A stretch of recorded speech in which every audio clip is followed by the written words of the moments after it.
How's it going, guys? My name is Zach with the Movie Castle, and today I'm going to be taking a look at some fake knives. Right now, I'm shooting a short horror film, and I need to get a fake knife, and primarily I'm shooting this video so my crew can see what I'm up to, but I figured, why leave it unlisted? I might as well show you guys as well.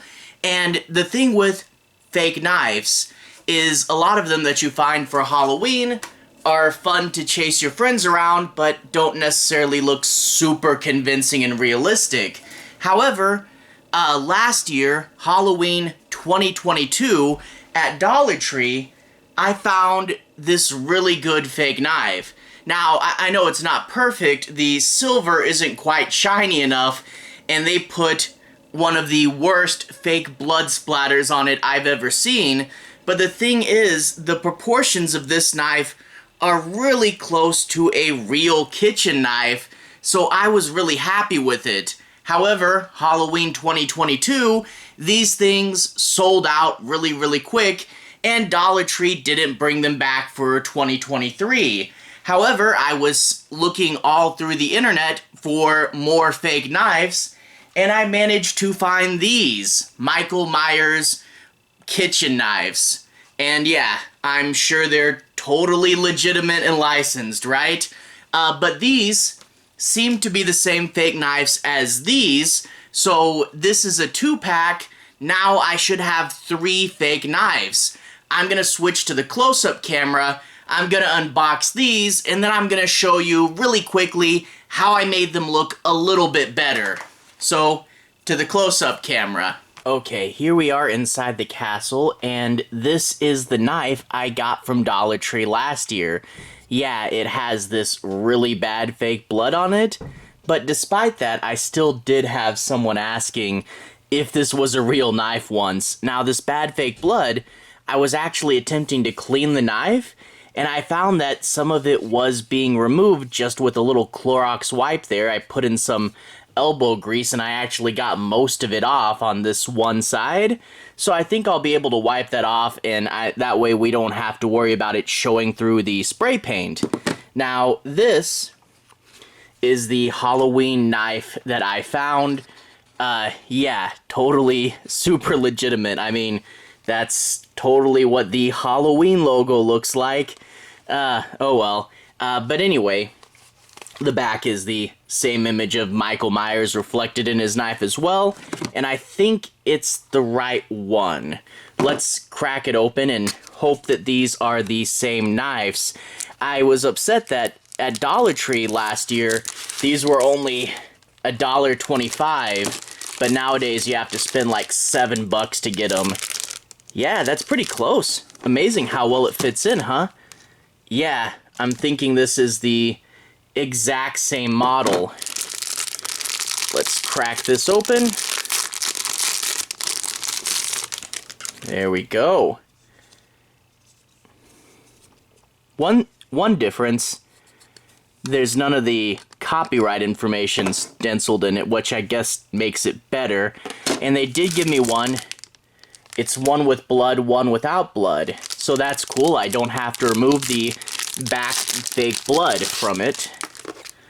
There we go. So now I have 3 of essentially the same knife, so I can use a couple of these. I'm going to cut the tip off of one so that it can make a fake stuck in something knife, you know, stuck in the floor in this case. And then I do have a plan for the third one, but that involves the end of the film, so I'll keep that secret. But basically, I'm going to tape off the handle so it doesn't get spray paint on it, and I'm going to hit it with Rust-Oleum.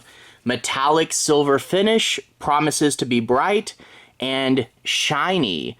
So fingers crossed that these make these look a little more realistic, because that is the thing. The thickness is right, the handle's right, it's not big over the top and cartoony like so many others, and this one without the blood does look okay on its own, but it really needs to be shinier, and here's hoping that will do it.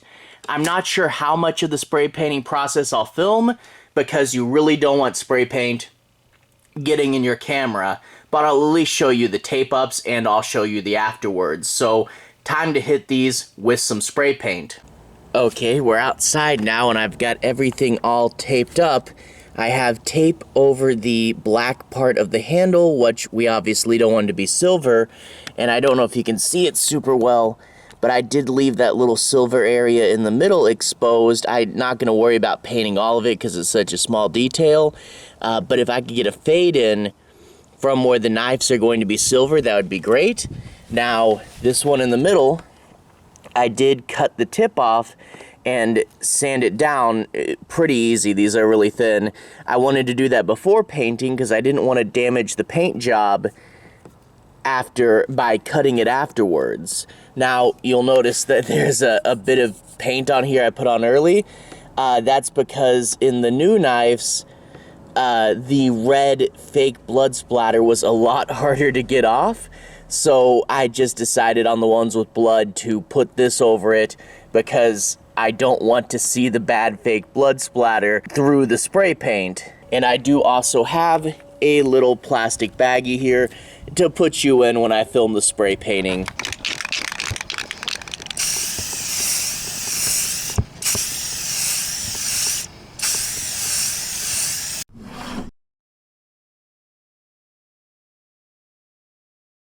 Alright, it's the next day now and we're back in the castle and I have the knives all painted up.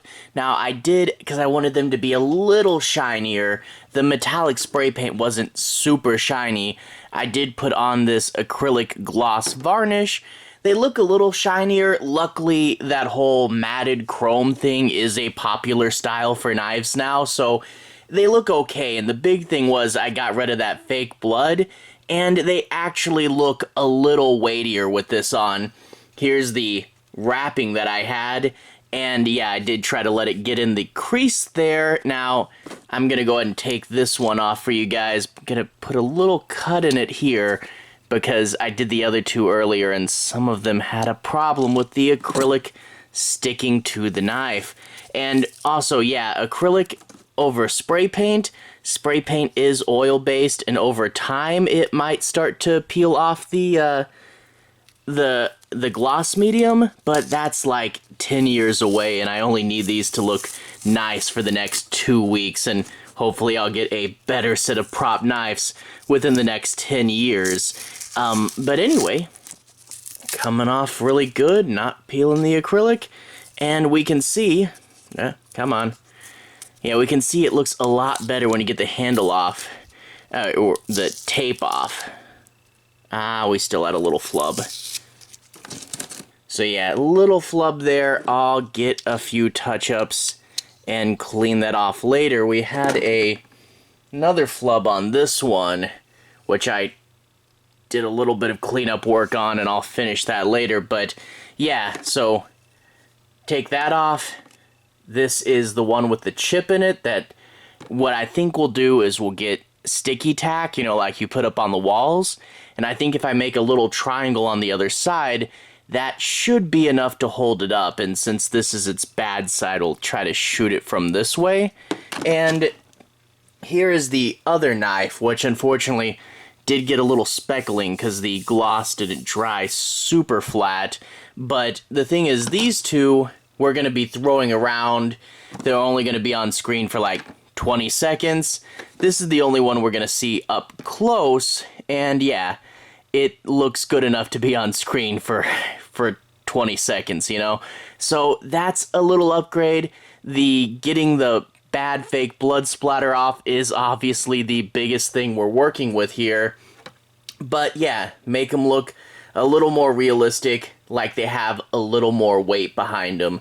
That's what we're going for. So we have one with the special effect, and two that we can throw, because this knife does get thrown in the short. So hope that comes out well. To everyone who's watched so far, thank you for watching. To everyone who's liked and subscribed, thank you. You really are helping the channel out. I'll leave some relevant playlists on the bottom. If you guys want to see more, you can click right there and see more. Anyway, have a good day now.